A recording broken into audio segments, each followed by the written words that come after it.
Welcome back in. It is episode 7 of the Where Have You Been podcast. I'm your host, Bill Ream. Thank you for coming back and joining us once again.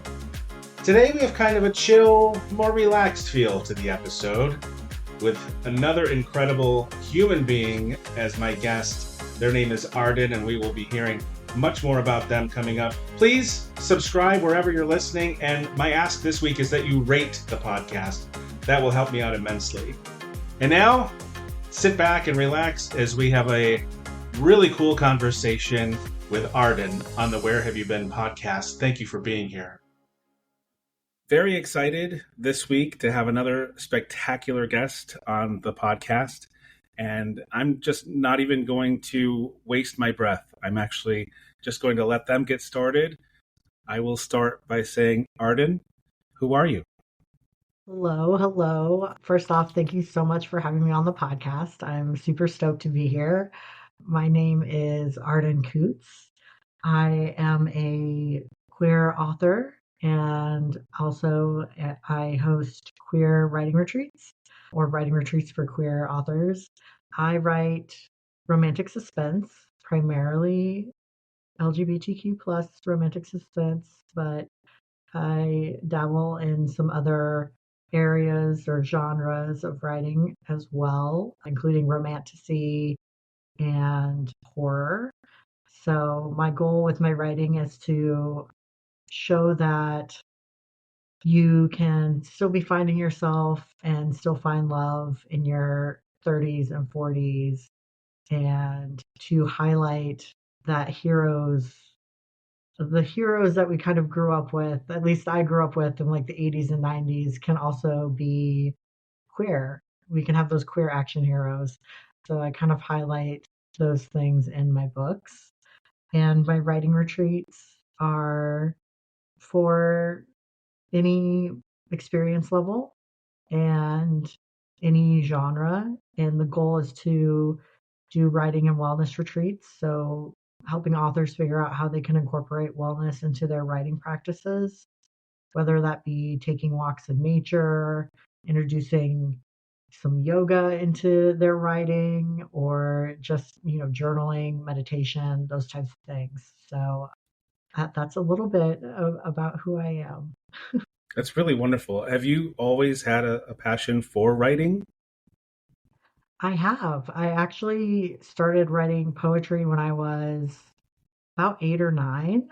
I was a kind of a sad child. I grew up in really rural Nebraska with like nothing around but corn and cows, and had a feeling that I was different, but I didn't have the vocabulary to kind of describe those feelings, or, the LGBTQ plus wasn't like a thing where I grew up, and, we didn't have the words to describe who I was, or I didn't have the words to describe who I was. And so I just had this deep set feeling of not belonging and being different. And so I put those feelings into poetry. So I wrote a lot of sad poetry as a child, and then did some writing competitions throughout middle school and high school, did more poetry, a little bit of poetry in college, and then really got back into writing after my father passed in 2007,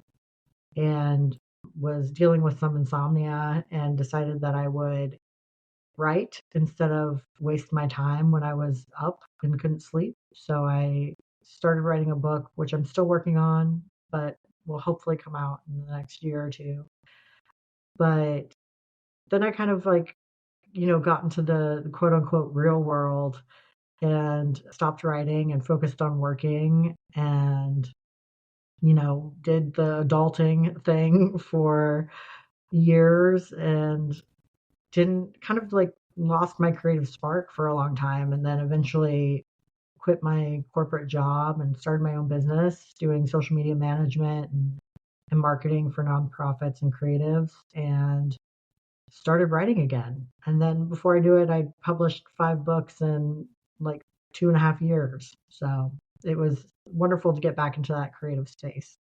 I think it's awesome what you're doing. I think it's obviously so natural for anyone who is having troubles in their life, whether it be, going through what you were going through, or in other instances, just feeling lonely and not really knowing what the right outlet is. I mean, I wrote a lot of poetry when I was younger as well.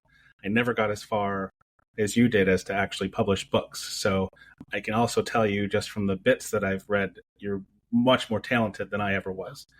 But I love that not only are you doing it and you're writing the stories sort of to show like, hey, we can be more inclusive than we are today.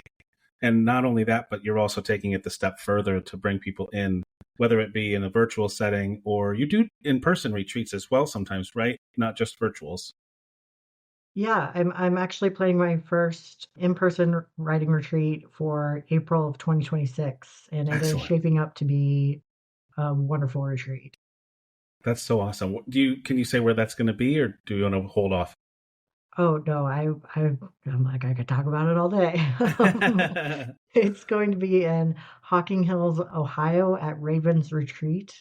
And it's a beautiful retreat location that this couple, Raven and Dustin, have literally built with their own two hands, and they're both artists. So all the artwork and finishings and everything in the space has been made by them. And it's also located on 58 acres of a nature preserve. And so we're kind of mixing writing, wellness, and a little bit of like sustainability practices kind of all into one retreat. So if you're a fan of nature and writing and like beautiful artwork, then this is definitely it's the retreat for you. Yeah, and I also love that that's important to you, the nature aspect, the eco aspect of everything. It sounds like that you're doing. I think you're an amazing individual, and I really look forward to talking with you for the next little bit here. But Oh, before thank we you. move further, you're very welcome. Where can people find you? Whether it be you have a website, you have some socials as well. Oh, yeah, absolutely. You can find me pretty much everywhere. If you just Google Arden Coutts, I pop up. But on Instagram, it's at Arden Coutts, and that's ArdenCoutts. My website is ardencouts.com, as well as if you want more information about the retreats, you can go to wanderingcreativelife.com. And I'm on YouTube under Wandering Creative Life. And yeah, I'm everywhere. So yeah, if you search for me, you will find me. Well, good. No excuses from anyone, I guess. Exactly. So, at what point for you did travel become something? Was it when you were younger, as you got older? When did it happen for you? Yeah, I think just growing up where I grew up in such a rural location, I think there was always this desire to, get out and explore and to be something and go somewhere. And I think that's one of the reasons why I started doing archaeology was because I, Yeah. Oh, yeah. By the way, former yeah, archaeologist, right? yes, I Pretty used to be an amazing. archaeologist. Oh, yeah. And I think the reason I wanted to do that so badly was because there was this thought that I would get to travel and get out into the world and explore, and be Indiana Jones and archaeology did take me to a lot of really interesting places, including Hawaii. So it was it was a really fun way to explore kind of the country. And so I think travel really started for me at a young age. And then when I hit college, I really wanted to start seeing the world. Like I didn't want to be stuck in Nebraska or Iowa. I wanted to get out and see everything. Yeah. And that's not taking away the beauty that there is, I'm sure, in the area that you're from, just to say that there's so much more, right? Yeah, yeah, exactly. And they're Nebraska and Iowa definitely have their charm and the big open beautiful spaces and Do you um I I'm sorry to interrupt. Do you ever feel like you before I let me go back a little bit. Myself being I'm from Western New York originally, so south of Buffalo, and where I'm from is also very rural. And when I was growing up and as I was even in my 20s, whatever, people I would talk to people who traveled to Western New York, to the area that I'm from, and they would comment on how beautiful it was and just how great it was to be there and to see everything. And I would sort of roll my eyes like, what are you even talking about? Like I live here, it's nothing. And then I moved to Pittsburgh back in 2011. And now going back, and maybe it's partially I'm older, I've traveled more, I've seen more things.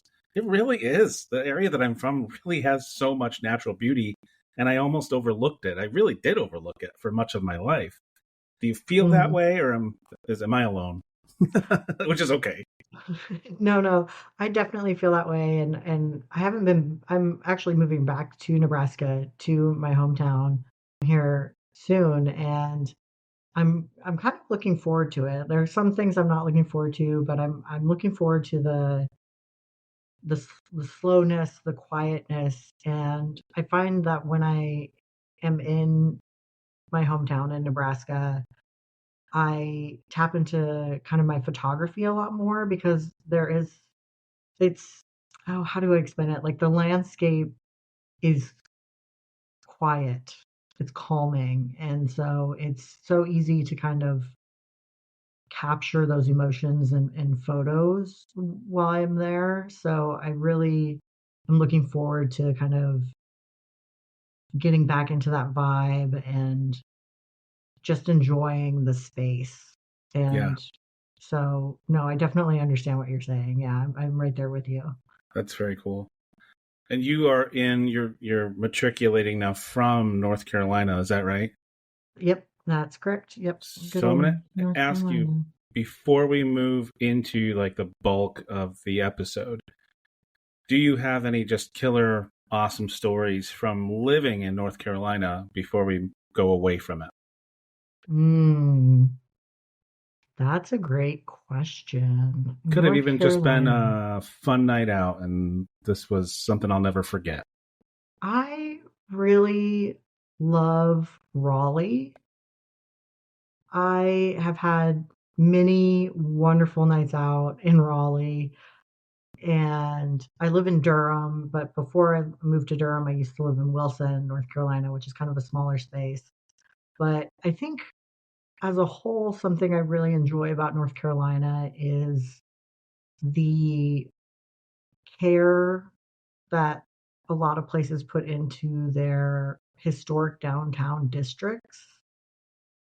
And this is a little bit of the archaeology historian, coming out, but I love historic buildings and seeing communities just like really keep their community, like that part of the community, together and beautiful. And you can take these beautiful historic structures and turn them into small businesses and just have thriving historic downtowns. It's a beautiful thing that I've seen a lot in North Carolina, especially in Wilson where I used to live. That was one of the best things. I was in walking distance of downtown Wilson, and I would go there almost like every other day probably, and just walk downtown Wilson and enjoy the beauty of it. So I think for me that's been a big plus of having lived in North Carolina. Any stories of just walking and maybe running into somebody and having a conversation or anything that stands out at you? If not, cool. We can move on. Yeah, I've oh yeah, I one of the very first people I met was at this place called Casitas Brewery in Wilson. And I had just moved there and was had linked up with this one individual. I don't remember how we met, but she was showing me around and she introduced me to this young woman, and we became fast friends. We're still friends, but she knew literally everyone and everything about Wilson. And it was just so amazing to go into spaces with her because you could really see the community in those spaces and in Wilson because everyone would greet you, greet her. I was introduced to so many people, and it really she really became kind of the lifeline of my introduction to Wilson and the community there. But I will say one of my favorite spots is this bar called Downtown Public House. And it was one of those places where you could walk in and everyone would turn around and just say, "Hey," and like greet you as you walked in. And they would do that to like anyone that came in through the door. And it was just like it's such a friendly place and I definitely miss it. But there were a lot of really good times there. And a lot of times just sitting around like the fire pit or on the back outside when like there's that perfect temperature of weather that's like Hmm. in the 70s, right? And you've got a drink, you've got the fire, you've got good company, and it's just like good music. Hmm. So just great times. Yeah. Yeah. Unfortunately, we get like three of those a year here, but Yeah, we'll take them when we get them. So, right. You got to take advantage of them. hmm, well, that's cool. So you basically walked around with the mayor. So that's pretty awesome. Um, Pretty much. so let's steer right into then. Let's steer into the bulk of what what we talk about here on where have you been, and so that's the next question for you, Arden. Where have you been? And you can take it how you'd like. If you want to list places, if you want to just jump right in, if there's a place that stands out at you, like this is one of my favorite stories that I tell people. Yeah, where have you been? Yes. So I've been to a lot of the states within the US just because I traveled a lot with archaeology. But I think what I want to start with is my first trip on a plane, which was in my 20s. And it was my first time leaving the Midwest. Was it a solo trip? It was a solo trip. First time on a plane by yourself. It was terrifying. Brave soul. It was terrifying. I was excited, but so scared. And it was for my archaeology field school, which was so when you get a degree in archaeology, you usually have to do some type of technical field school. It's the same for like if you are a geology major, like you'll go and do some type of technical field school. And so I originally had signed up to go to a dig on Easter Island, which is kind of in the middle of the ocean, in the middle of nowhere. It's like I think Chile is the closest to it, but the government wouldn't give us our dig permits that year, so we ended up going to the island of Hawaii, which is a part of the Hawaiian Islands. And I was like, okay, here we go. Like I'm going to Hawaii. I'm just taking I took a hiking backpack, one of the bigger ones, and packed enough clothes for like a month. Managed to somehow fit all of that in this bag, which I don't know how I did that. That's Um, impossible. Well done. I seriously could not do it now, but I packed like two pairs of pants and like five t-shirts, and I was like, yeah, I'll make it work, which I somehow did. But I remember being on the plane and the gentleman sitting next to me was like really nice, and I remember looking at him and there were really big clouds and they were dark, and I was like, "Oh my God, like what does it feel like when you fly through a cloud?" Uh, Like rough.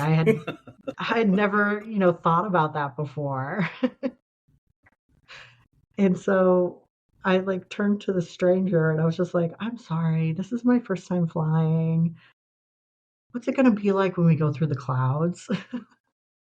And he was really nice and was like, "Well, it depends on the type of cloud." And he gave me all this information and he was like, if it's a storm, then it's going to be a little turbulent, but otherwise you should just pass right through it. It'll be fine. And I was like, "Okay."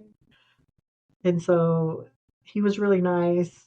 And then I remember panicking when I landed because I had to go to another part of the airport and get a different ticket to get on a small plane that, you know, because it was just like an island hopping plane, Sure, sure. or island jumping or whatever you want to So call your it. second flight was a little guy.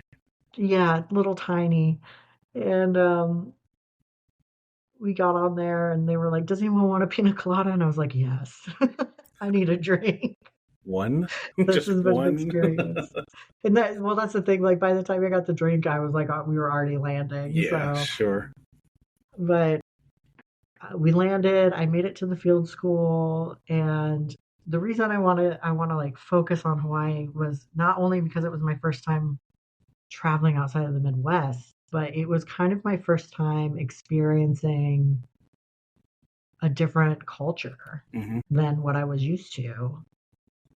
And it was eye opening. It was so just fascinating and wonderful to witness people that did not care.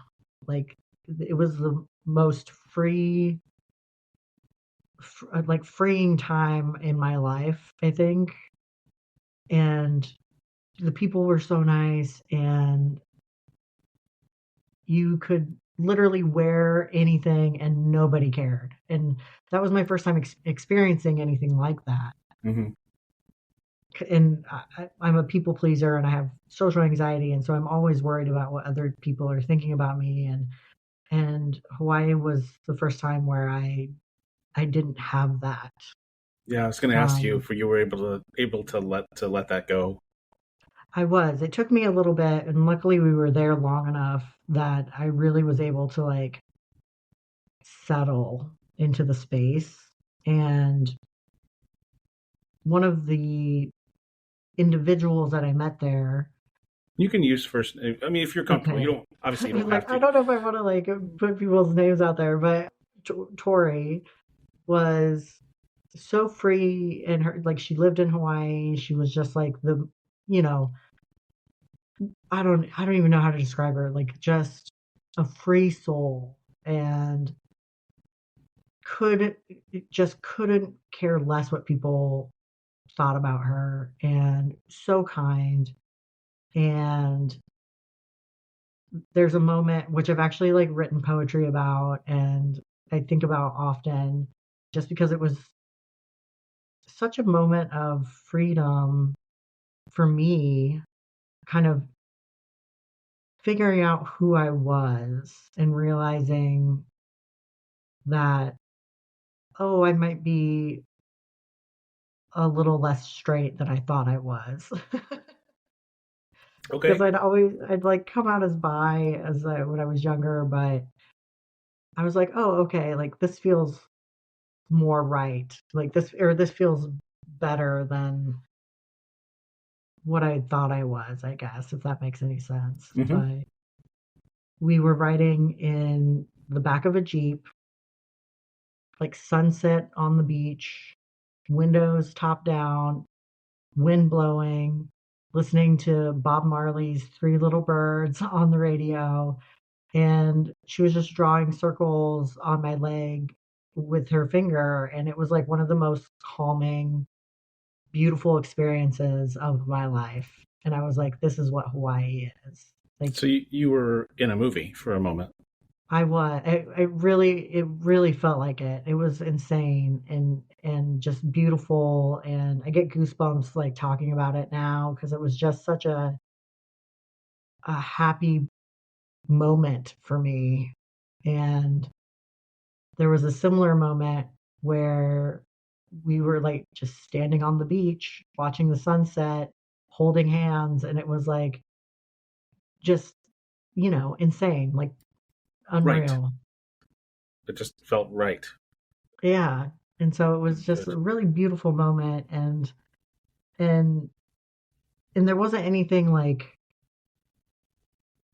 romantic behind it. It Hmm. was just like great, close platonic friendship in like the purest form. And so it was just a really beautiful time. Awesome. Awesome. And So, then, yeah, I oh, was just go going to ahead. say, I was just, no, I was just going to say, what else? I'm sure you have a lot of cool experiences in Hawaii. I'm also interested to hear about if there was anything cool that happened while you were digging, but Oh, yes. yeah, you go where you want to go. Yes, Hawaii was almost what it was chaos, but the best type of chaos. So a little bit about the field school. It was in a sinkhole. So it had the space had started off as a cave, and then the roof of the cave, the top of the cave, had collapsed, and it made this beautiful. Had its own like ecosystem within the sinkhole, and had trees and plant and just beautiful little space inside of what used to be a cave. It's hard to explain, but it's truly beautiful space. But to get to it, you had to crawl through what we called the keyhole, because it was this very small opening in the side of the cave, and you had to kind of scooch through it, and you couldn't stand up too quickly, or you'd hit your head on like some of the cave, and so you had to kind of like crab walk your way in. And then we were digging in this part where there were cave or another system of caves underneath, but there was water, so we had to pump out the water every day. And then you'd go down into this, we called it the pit, Bernie's pit, and you would climb a ladder down into it every day with your hard hat on, and you would just slough mud out of this pit into buckets, haul them up the ladder, and then screen them. So like water screening. So I don't even know how to explain this, but you screen it, and the artifacts are left behind on the screen because they're too big to sift through it. And then you sort the artifacts. But I remember being down in Bernie's pit one day, and it was when the earthquake happened in Japan, the really big one. So what was that, like 2008, maybe Yeah, I'm going to take your 2006? word. I remember it. I have no recollection Yeah, in I my can't life's recall timeline to either. try to remember when it was. Yeah, but it they were worried about tsunamis in Hawaii, and I was down in the pit, and Oh, Dr. Burning pokes his head over and he goes, "Hey, you know, we're too far away for us to really do anything if the tsunami is coming. So if you hear a large roaring noise, it's too late." oh, And I was like, "Oh, oh, wonderful." thanks for making me feel better. Yeah, I was like, "Cool, I'm gonna die in this pit."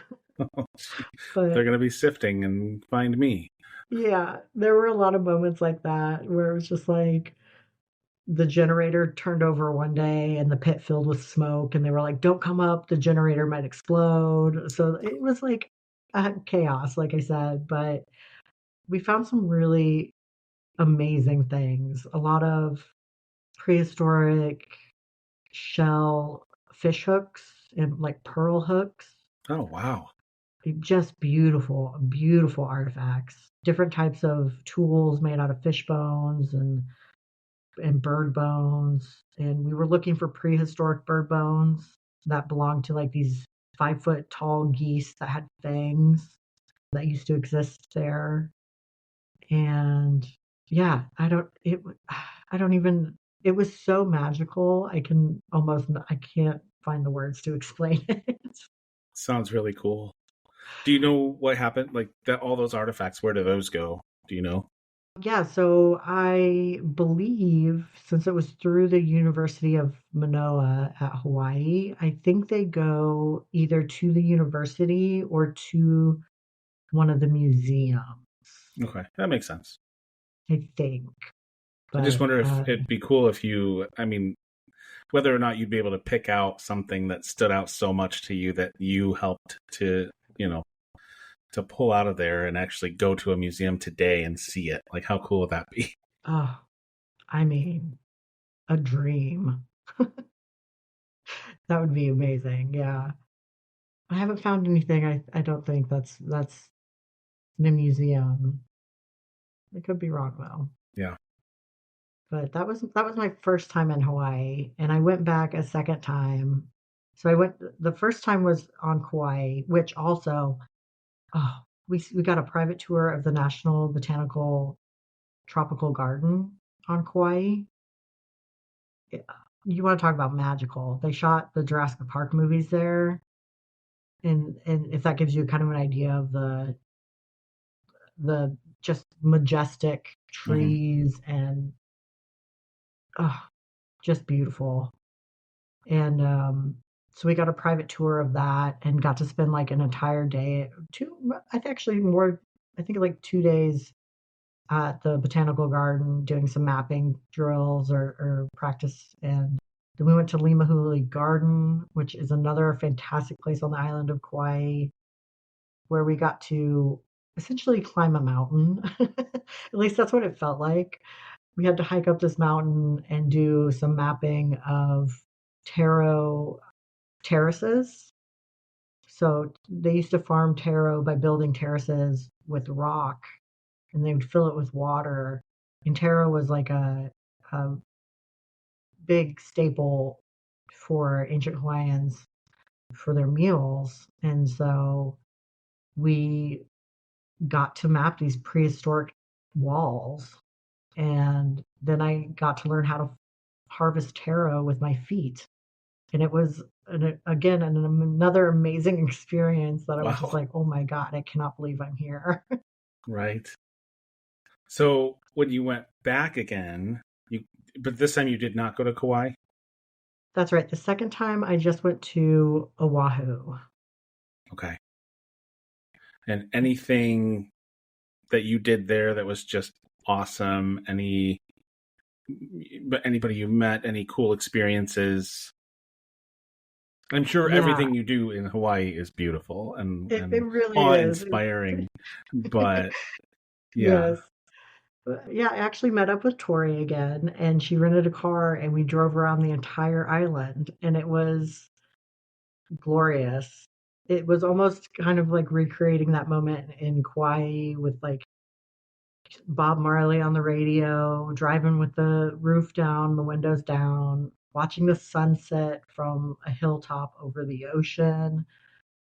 And I don't even think that we talked a lot while we drove. We just took in the island and enjoyed nature. We did a little yoga at sunset on the beach.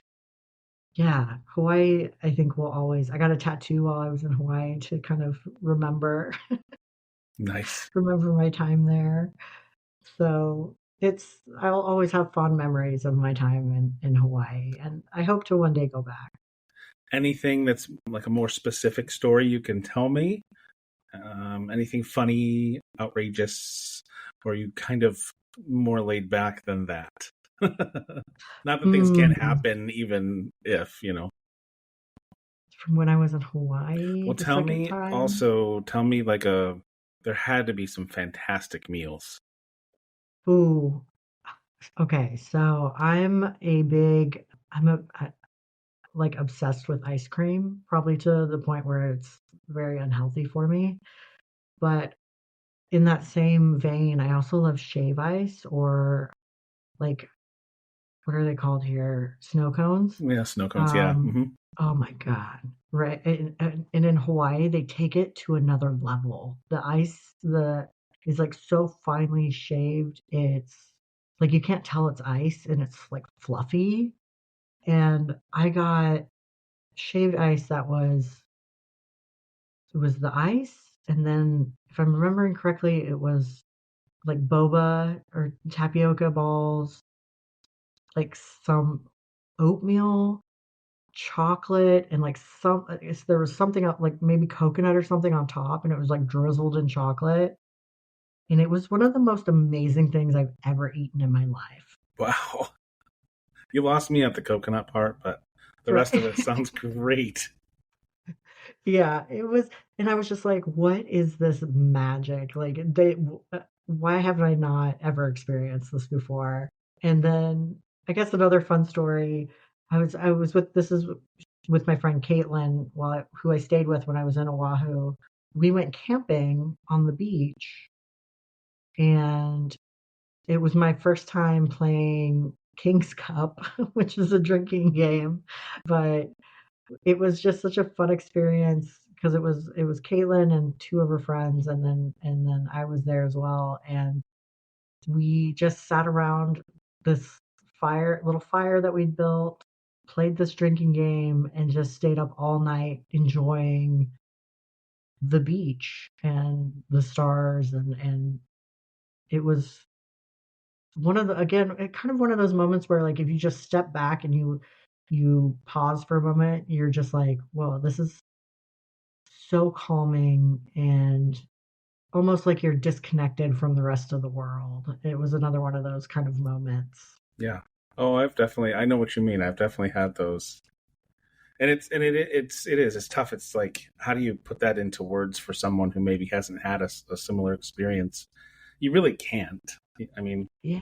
good good effort on your part, but it's you can't replace the actual feeling, because when you're talking about it or thinking back on the memories, you can still kind of feel it. So Yeah. Yeah. I yeah, can it's I can tough. like envision it in my mind, but it's so hard to explain. Yeah. Is there anything else from Hawaii that you'd be upset if we missed before we move to another destination? No, I think those are the big points for Hawaii. All right. Before I go outside of the country, let's stay within U.S. states and territories. One of my favorite places that I've been is actually Puerto Rico, so I'd love to hear a little bit about anything that happened there that stands out as an amazing story or experience that you had while you were there, and where did you go in Puerto Rico? Oh, yeah, Puerto Rico. Again, I'm like, I'm just like in love with Puerto Rico.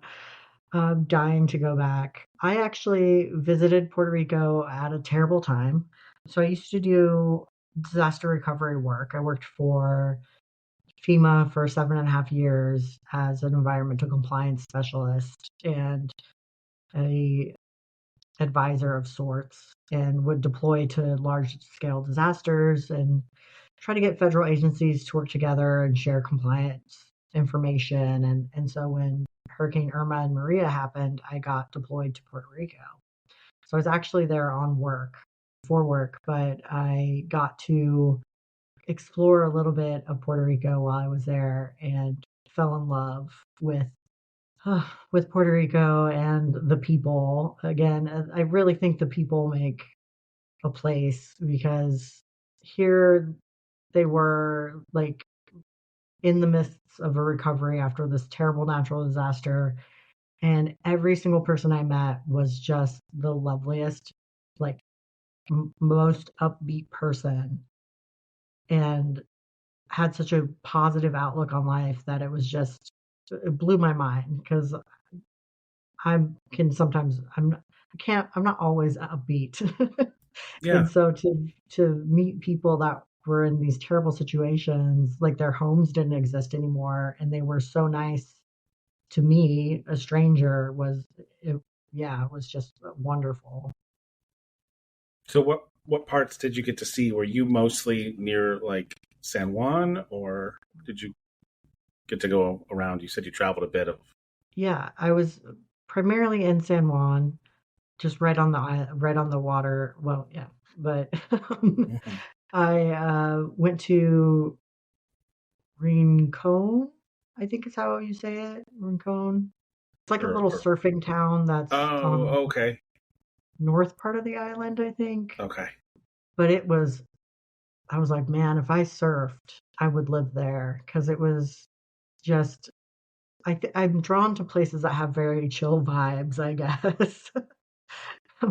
Helps with my anxiety. It brings me down a couple notches, I think. But we went to a lighthouse while we were there, ate some amazing food. I can't even remember what I got. I think it was like a hamburger of some kind, but I remember it being delicious. Are you not a Um, seafood person?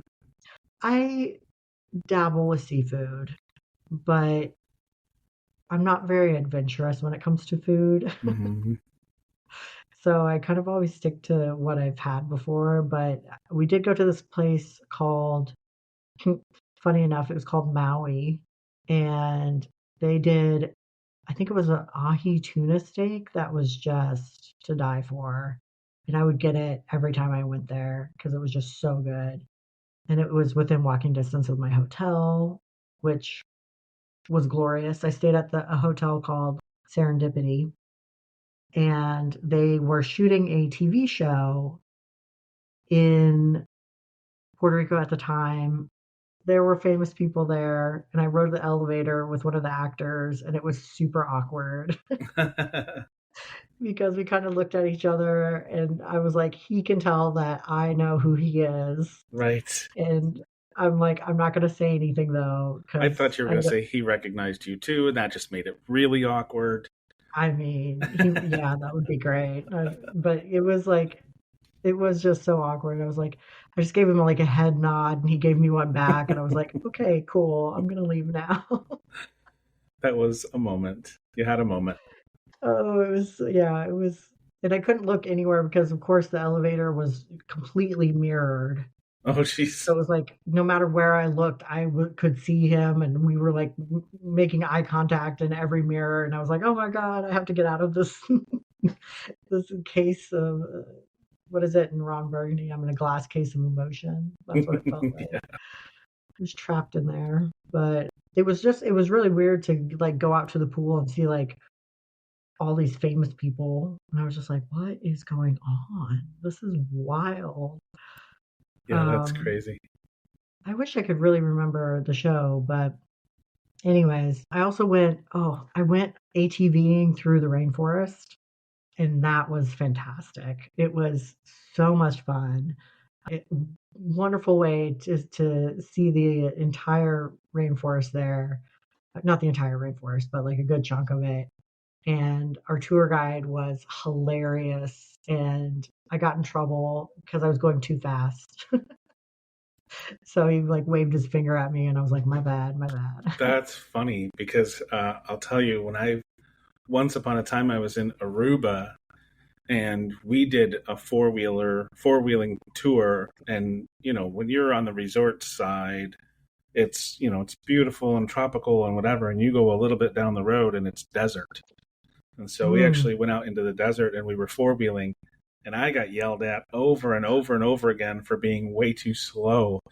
But everyone was kicking up so much sand and dust, and I couldn't hardly see the one in front of me. And I'm a safe driver as it is. Like, I keep distance. If you ever need to merge into traffic, find me because I'll always have enough room for you to get in front of me. And they wouldn't let me, so I was just anxious the whole time. But I Oh guess we my should have had gosh. you driving. No, no, probably would have ended in something bad. 'Cause I was like sliding around corners because it's clay there and it was wet, and I was like taking my corners real fast and just like drifting around them. And the tour guide was like, "No, you can't do that." And I was like, Oh, "Okay, come on. fine." Oh, that's no fun. But it was a blast. I went with, gosh, how many of us were there? Three or four coworkers, and it was my first time because we were working 6, sometimes 7 days a week, like 12-hour days. And it was like one of my first days off where I could actually go out and do something. And so we did the ATVs through the rainforest, and man, it was a blast. Yeah, I believe it. Oh, and the I did eat a lot of, what is it, mofongo? Oh, yeah. Oh man, too much. I ate too much of that. I'm pretty sure I probably gained like 20 pounds in Puerto Rico. Every time I hear that word, I think of Keenan Thompson on Saturday Night Live. But Hmm. yeah, wonderful. That's really cool. Yeah. What else? Anything else in Puerto Rico? Do you have you? And listen, again, if not, just tell me. And nothing crazy has happened to you. No, just crazy people. I have the Scotland is where the crazy comes in. Well, let's go. Unless there's anything else, I don't want to jump from Puerto Rico too soon. It's Oh no, one of my favorite places in the world. my only other thing about Puerto Rico is I almost broke my kneecap. Interesting. It was Not four wheeling. not four-wheeling, walking. Oh, Walking good. got me. But I was on my way to dinner with my supervisor and his boss. So it was like two higher ups. And I don't know if you had this experience, but like the roads and everything, the sidewalks get really slick in Puerto Rico when it rains. And I'm trying to remember when we were there if it rained. I don't know if it's whatever they cover them with, but it was like ice skating, and I had Oh man. like flip-flops on because I'm in Puerto Rico. So my shoe choice wasn't great, and I was crossing the road, and the two guys were ahead of me, and I was crossing the road, and my leg just whoosh, went out from underneath me, and I ate shit so hard and bounced my kneecap off the road two times Uh, and thought I like cracked my kneecap because I hit so hard. And then I proceeded to go to dinner where I asked the waitress for an ice pack. And I was in so much pain that I couldn't even like, I was trying to like, schmooze the network, and they kept asking me questions, and I was just like, I'm in so much pain. I don't even know what words are coming out of my mouth right oh now. no. And that's injury actually got me sent home because they couldn't do x-rays at the time in Puerto Rico. So I had to Mhm. fly back to DC to get my knee x-rayed and to recover. Wow. But I was, of course, massively embarrassed. And the two guys I was with, they were just like, "What is wrong with you? Can't you walk?" And I was like, Nope. "I'm sorry. It's not my fault." Oh no. When you were there, did you get to Old San Juan as well? Oh my gosh, yes. Hmm. Beautiful. I Loved wondered Old when you Town. first said that because I could definitely see the sidewalks and the roads in Old San Juan being slippery and, they're so bumpy and stuff Oh anyway, yeah. some of those old streets. So, but that's No, not where I you were.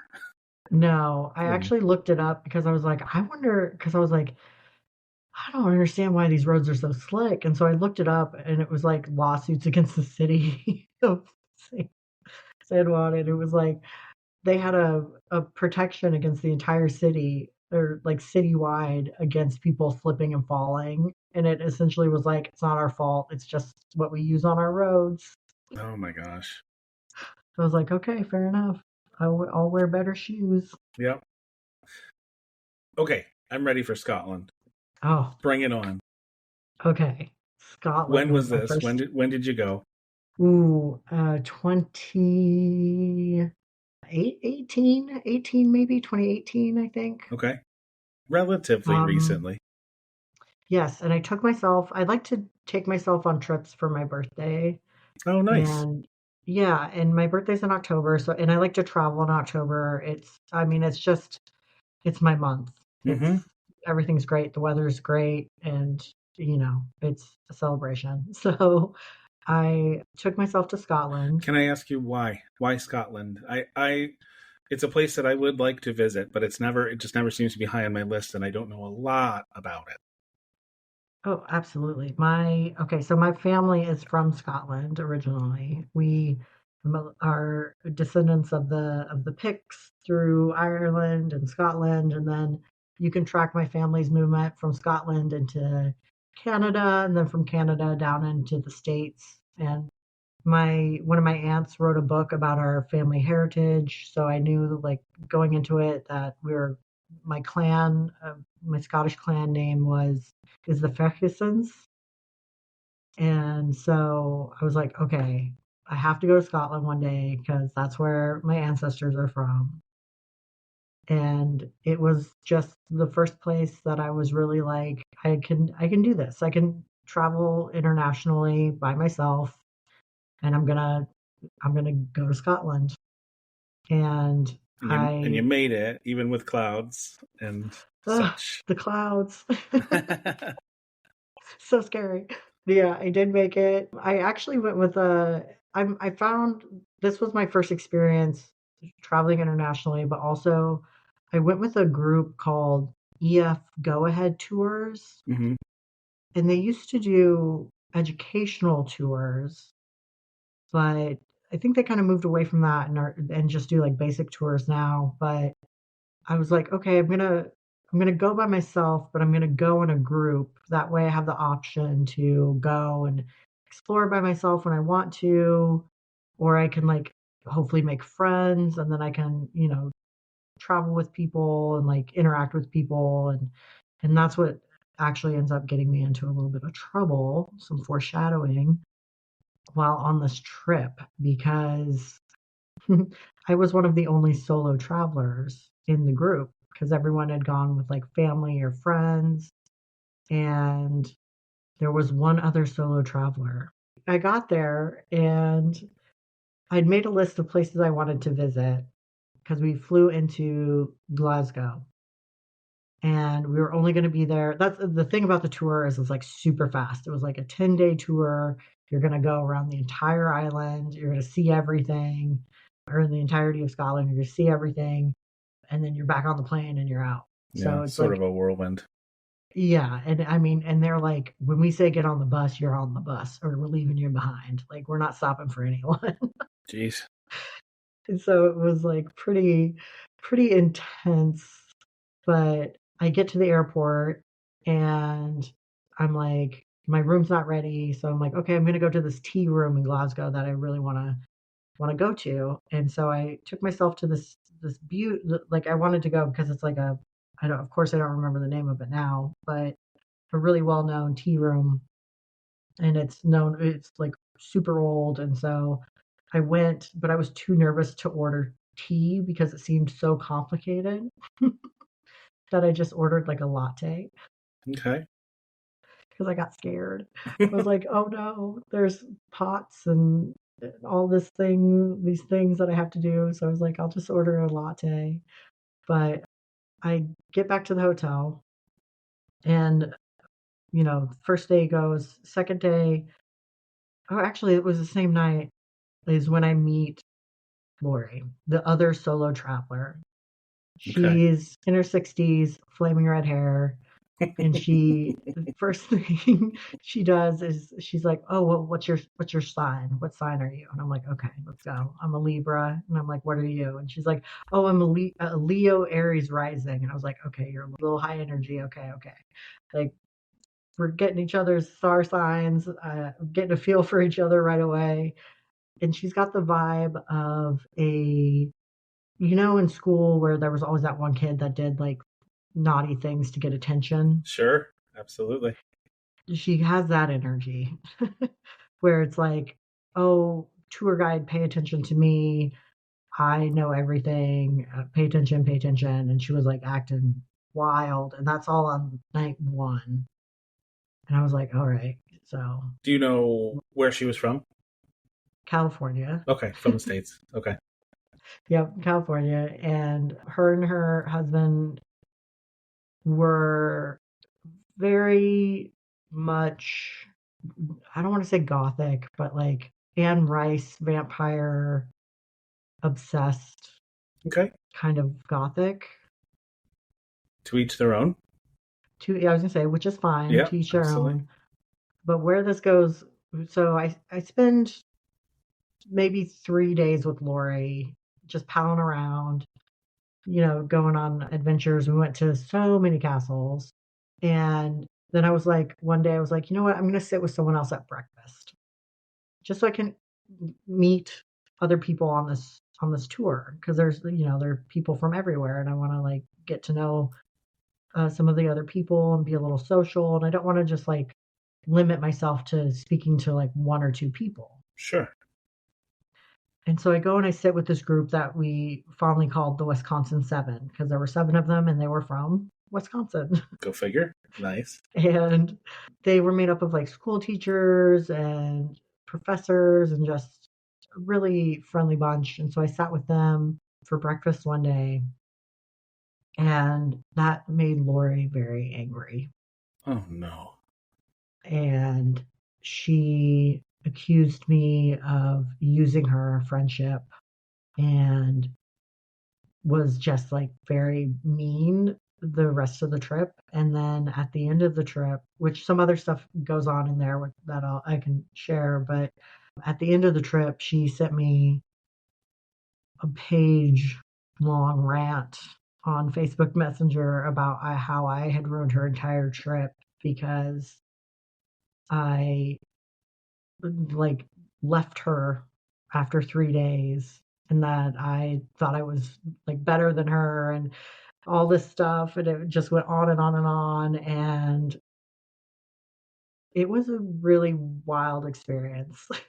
I That was like, wait, was I stinks. in a relationship for 3 days? I don't understand. Like, what Right. happened? Wow.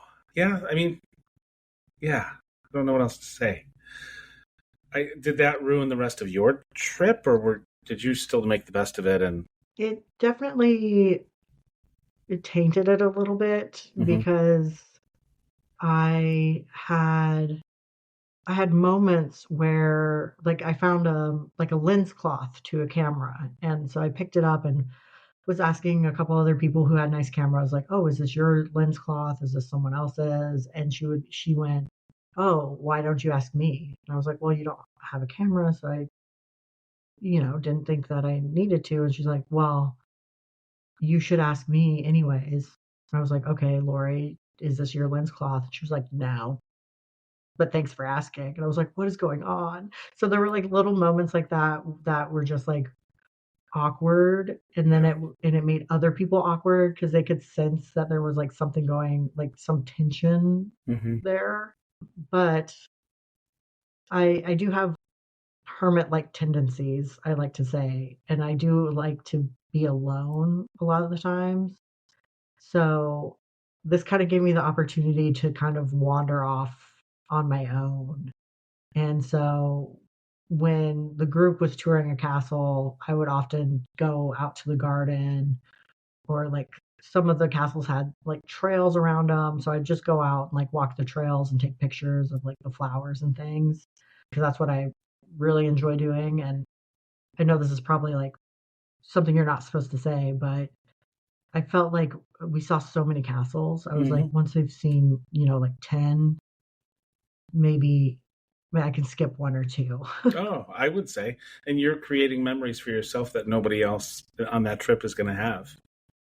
Exactly. And it made it so much enjoyable just to I guess as I'm sitting here talking about it, I'm like, I guess I really do enjoy kind of those quiet, calm moments where I am by myself because I have a tendency to kind of go off on my own and into those moments when I travel. So it was nice to just get away from, the group was like 40 people. So it was nice to get away from the noise and the chaos and kind of wander off and into nature.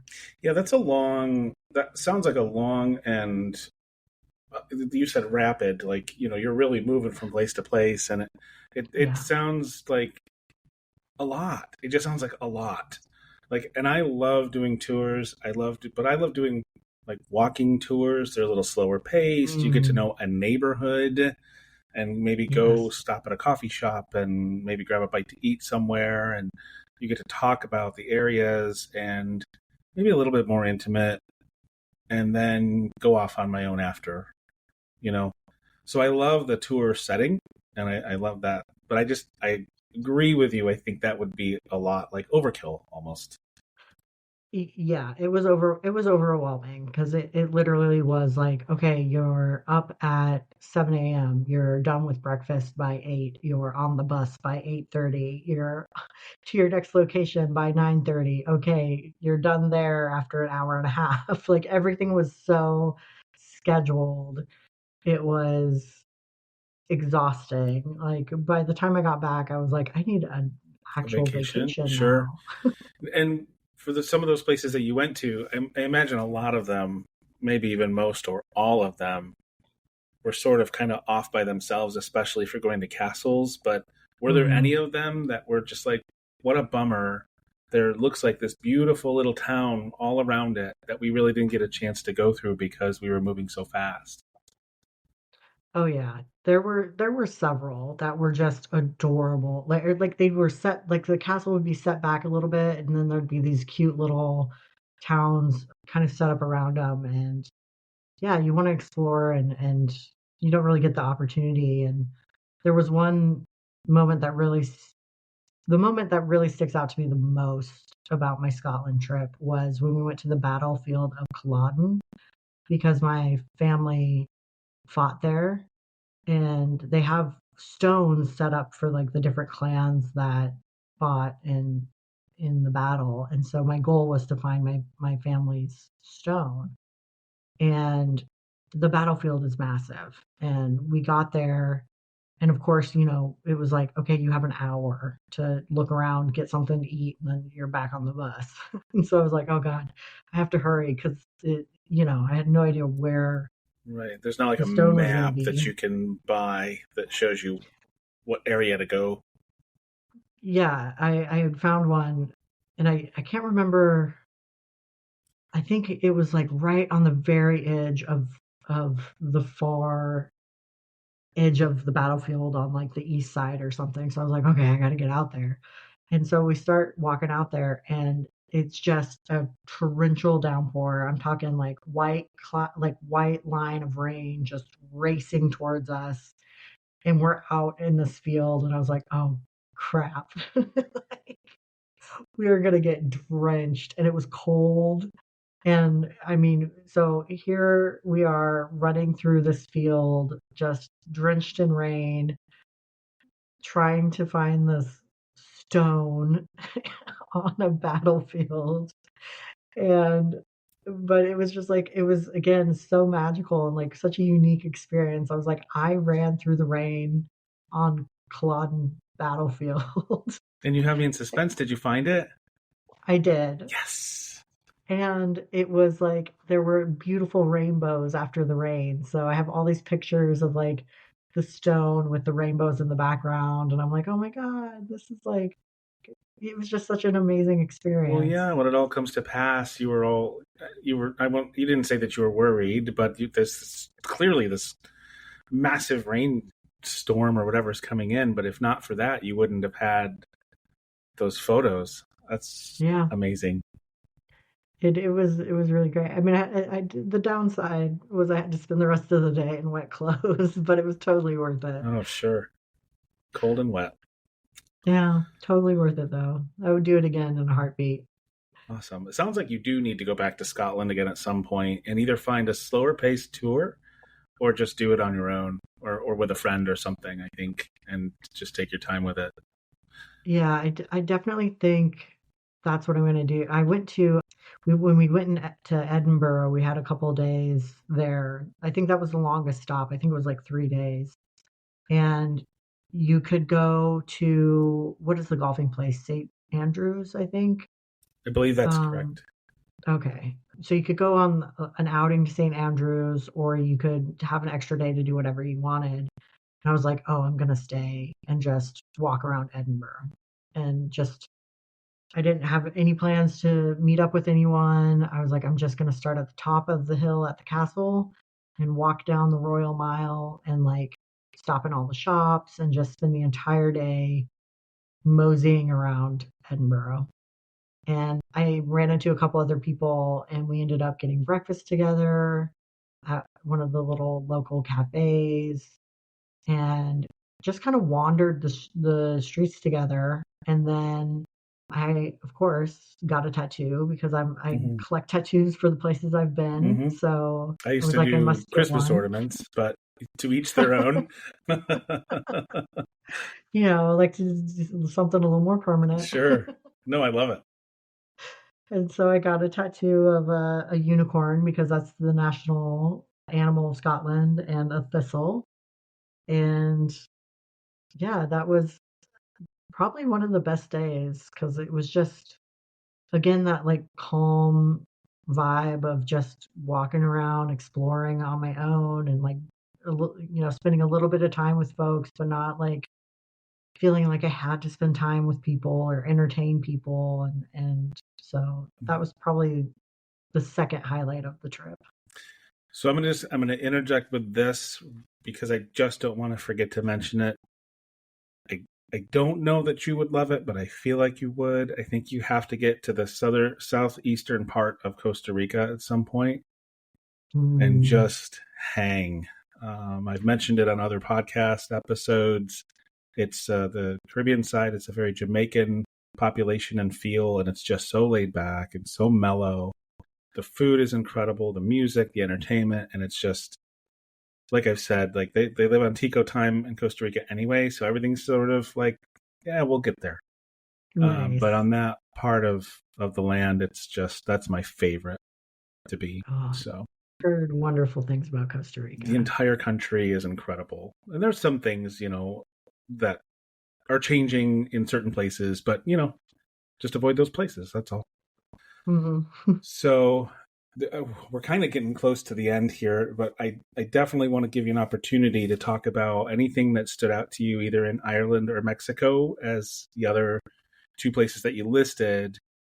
We didn't even talk about really anywhere in the United States, but this when we get to this point, I usually kind of figure, well, if we have enough places and enough stories and experiences left that we haven't talked about, that just means we have to talk again in the future. That's all. There you go. So, yeah, and if there's anything left in Scotland, I don't want to forget that. But if there's anything in Ireland or Mexico that stand out to you that you really wanted to, experiences you had, fun stories, or whatever. Hmm.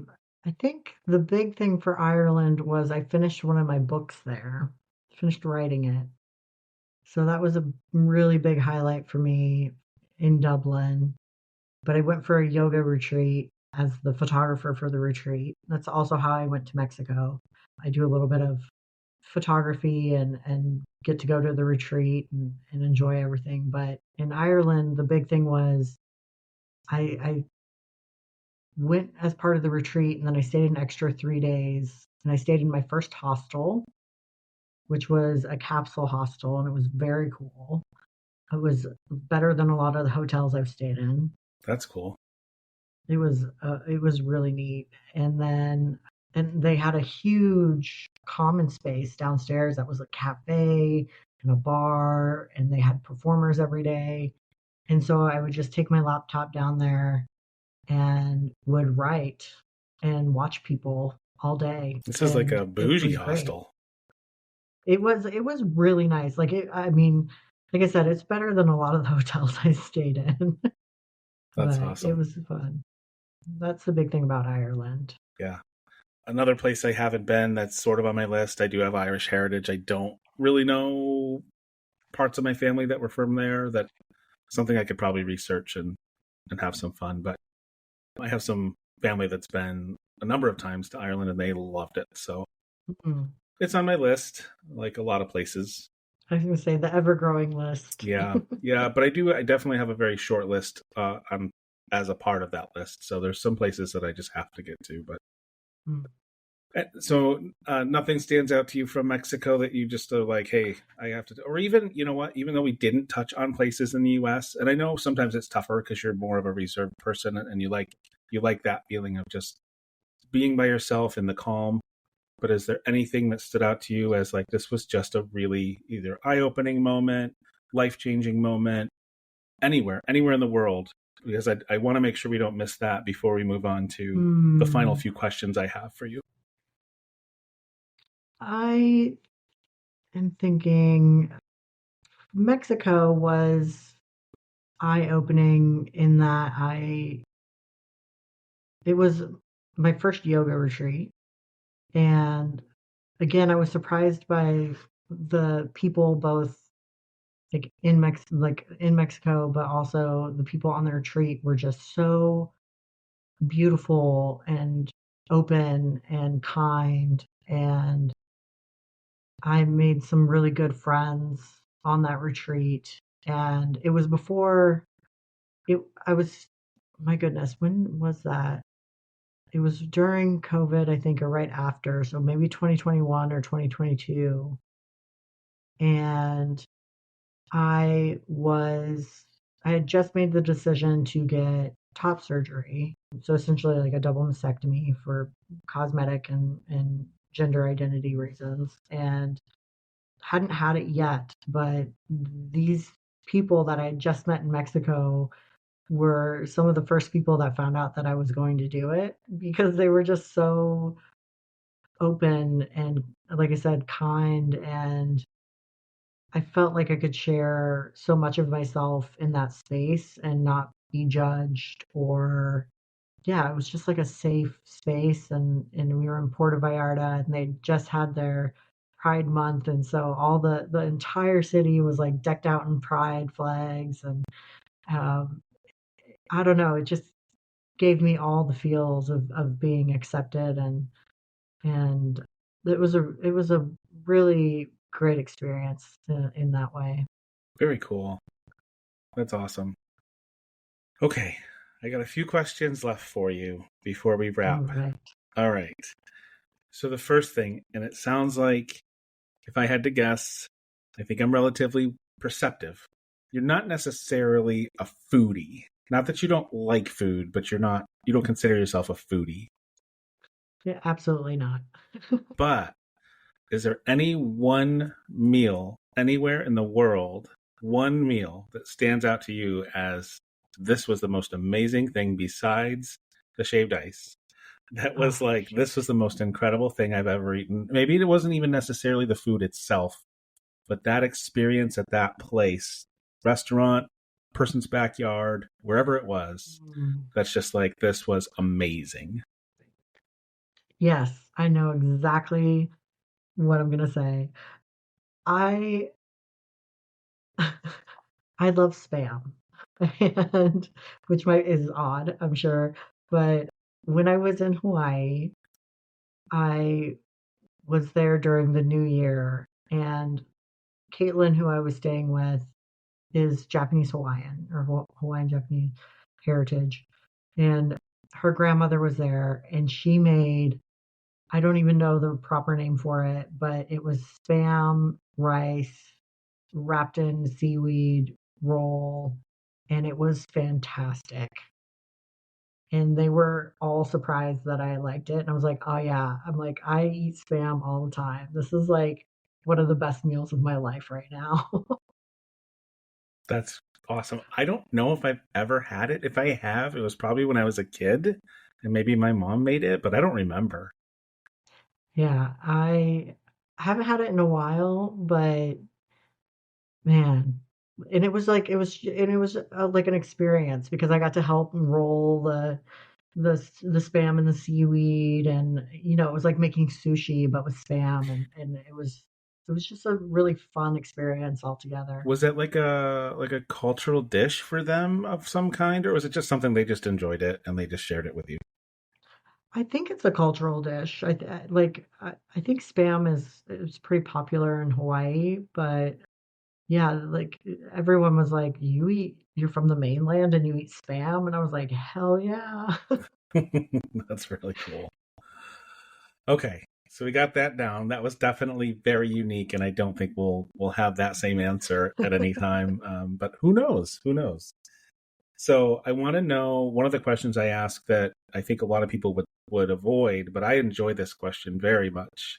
Is there a place anywhere in the world that you've traveled that if you never go back there again, even if it was like, hey, we'll fly you there, it's free, everything's paid for, you're like, no, I'm good. Uh I'm like Mississippi. I mean, hey, if that's it, this It is was not for me. care to expand, you don't have to. Uh, uh, just culturally not on par with who I am as a person. Yeah. Um, Hey, some areas are different than others, and obviously not every person reflects the area, but if that's what your experience was, I've never been, I don't think so. yeah, I spent 3.5 years in Mississippi doing archaeology, and it was I think of all the places I've visited and I've lived, I went through the most culture shock when I moved to Mississippi because it was like a completely different world. It was interesting and definitely had, pros and cons. And I did meet some wonderful people there, but it was rough. It was really rough. Yeah, that stinks. Okay, two left. So, of all the opposite side, of all the places that you have already been, and there's, I've talked to people on both sides of this question, I'm personally, I'm of the mindset of, and it's not a checking things off a list thing, but the world is so vast and there's so many places I want to get to, and I'm getting older, so I'm running out of time. I don't tend to want to go back to a place again that I've already been. That said, there are a few. Where have you been that, without question, you absolutely have to go back someday? That will definitely be Scotland for I me. had a feeling. Yeah. I would move there in a heartbeat. Move there. I would Nice. move. I would pack up my life and move to Scotland at a moment's notice. Very cool. Okay. I'm not surprised, but yeah, glad to hear that. Wonderful. And then I guess maybe there's two more. So of all of the world that you haven't seen yet, where is the one place or two that you absolutely have to go that you've never been? Ooh, Thailand. I want to go to Wales. Interesting. Okay. Very different places. Yeah. Can you give me a brief why for each? I'm interested. I, growing up, was a huge fan of Susan Cooper's books, and they take place in Wales. And so it has always been this like magical, mystical world in my mind because of those books. And I just have to go. I have to see. Yeah. And then with Thailand, the I find the culture really interesting, and it's one of the most LGBTQ plus friendly places in the world. And it's another place where, because I'm always thinking about leaving the States. And so I'm like, well, I can move to Thailand. And I think it's fairly easy to move there, but I would want to visit first. But I just find the culture like really fascinating. Yeah. Awesome. Thailand's on my list. I almost got there 2 years ago. I did South Mm. America instead, but it's still definitely going at some point. So I know that you're going to Nebraska, but my last question always is, where are you going? Is there anything else in future plans that you have there? And of course, for your retreat, but is there anywhere else that, even if it's not set in stone, I'm going to get there soon? Yeah, I'm hoping to go to, I think it's Tybee Island, Georgia, in October around my birthday. I have two options for October this year. I will either be going to Tybee Island for a book convention that I'm a part of, or if I get into a writer's fellowship that I've applied for, I could be spending the month of October in rural Virginia in beautiful, like forested, historic building. So I'm looking forward to either one of those. I was going to say, I know there's some really beautiful country in Virginia and West Virginia both, but Mm, absolutely. yeah. Well, very cool. Well, I'll tell you what, no matter what, we're going to keep in touch because I want to know where you do end up going. And who knows, we may plan a tour of the US or whatever, and maybe we can Yeah. talk again or maybe talk again after. So once you've been there, we can talk about any stories you have from your birthday and such.